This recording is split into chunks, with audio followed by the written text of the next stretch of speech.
Well, one man who hopes to capitalise on next month's elections is UKIP's leader, Nigel Farage, and he joins me now. Hello, Nigel. Hello. I mean, the party is characterised, and you probably disagree, as a single-issue party, or certainly predominantly. You've personally been unsuccessful in contesting a Westminster seat 5 times. Your party won no seats in the general election, so there are no MPs. So where do you see UKIP in the future? Well, the Barnsley by-election was the last Westminster by-election and we came second. That wasn't a bad showing, was it? If you look at the opinion polls, this time 5 years ago, we were on 1% of the national polls in general election voting terms. The Angus Reid poll last Friday had us on 8%, so I think UKIP is going up. It's all about whether we're relevant or not. In a European election, the voters say, yeah, this party is relevant to this election. But they've been saying, well, for general elections or locals, it's not. Look, whether it's votes for prisoners, whether it's car insurance premiums for young girls, annuity rates for old men, again and again and again, we see bread and butter issues that affect people's lives, and the Westminster Parliament is now totally impotent over all these areas. So it's all well and good you calling Europe a single issue, but it's now 75% of our laws. Except, I mean, the Barnsley by-election, I accept, was an extremely successful result for you.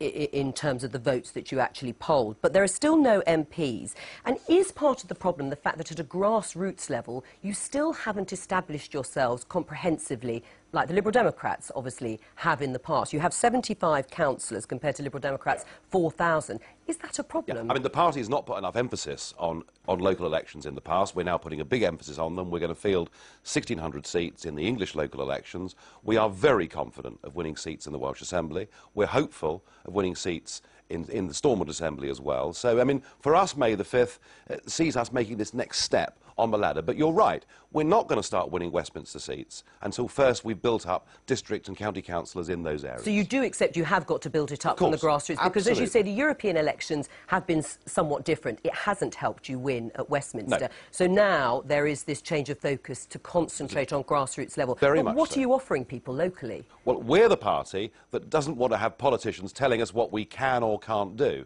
So our view, standing in a local election, is if the local publican wants to have a smoking room at the back, he or she should be allowed to do that. Our view is, if local people want to call a referendum on a major local issue, they should have the right to hold a referendum, and a binding referendum at that. You know, we believe in democracy, and we want to see a big devolution of powers from Westminster down to local councils. We would like to see local councils raising more of their own money, spending more of their own money, and making local elections matter. You could argue, though, that the coalition government has already done that. They've already stolen that thunder. They're offering localism, as they would say. They are promising, whether it actually happens, to pass power down. Well, they're not doing it. Fine, and you're going to challenge them on that. But do you think there is enough there to actually say to people in local areas, UKIP should be your local councillor, we can run your council? Well, I think there is, and I think we also will offer... There's no evidence of it. I mean, 75 councillors is really a drop in the ocean. I've made the point that our emphasis in the past has not been on doing local politics properly. But there are one or two areas now in Staffordshire and places like that where we have begun to win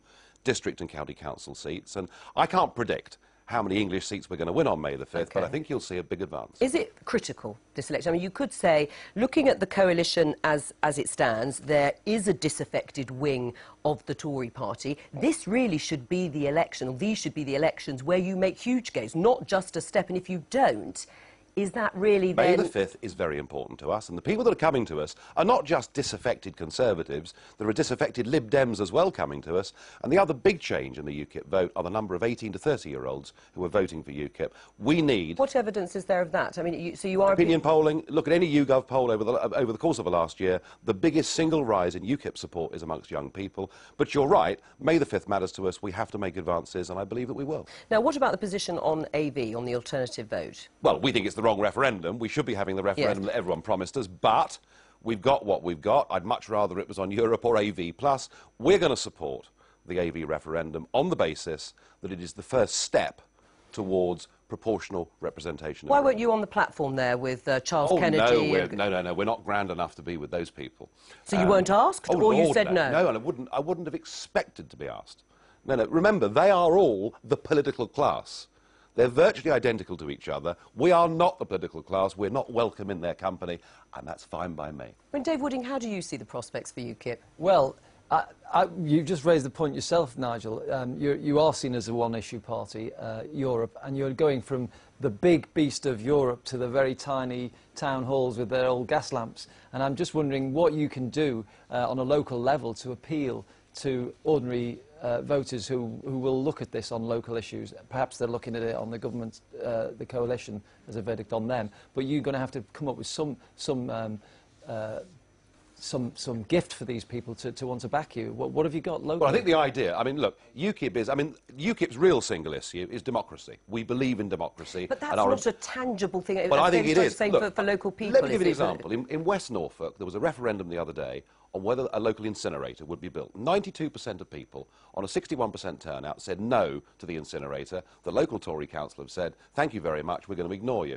We want to push this idea that local democracy matters and that local people should be able to have a say on their area. I reckon that's pretty powerful. The problem I always see it with UKIP, if you compare them to the Greens, you know, because they're small parties, but you know, I think we're about 4 times the size of them. But anyway. Okay, but let's take you both as a kind of as the minor parties. Well, I don't know about that either. Never mind. Let's forget the semantics of the terminology. Yes, make your point. If you look at the Greens, then at a local, you know, they've got huge issues, as you have, but at local level there's a lot they can do locally. There's a lot of kind of fine-tuning that they have the power to kind of bring in. So you would vote for a local councillor if you believed in the Greens, even if you knew they didn't have any chance of having a majority in Parliament. But the way I see UKIP, even if you agreed with, I mean, you know, I'm sure many people do, even if you agreed with UKIP's principles, you would think these are never going to be enforceable without a complete sea change. So there's no point voting at any level. Well, I think there is a sea change going on in politics. I think the public's disaffection with the political class is the greatest that it's ever been. And of the minor parties, as you choose to call them, it's interesting that parties like the Greens have stuck exactly at where they are in the polls, at 1 or 2%, and it's UKIP that's made that big move forward. So I think we're being seen to be far more relevant than ever before. I mean, on the alternative vote, I mean, some of the evidence shows that actually people have already started voting for smaller parties. There's no strong evidence to point to more people voting in large numbers for smaller parties under the alternative vote. Well, look, I mean, in the last 2 European elections, we've polled about 2.6 million votes. In the last general election, we polled just under 1 million votes.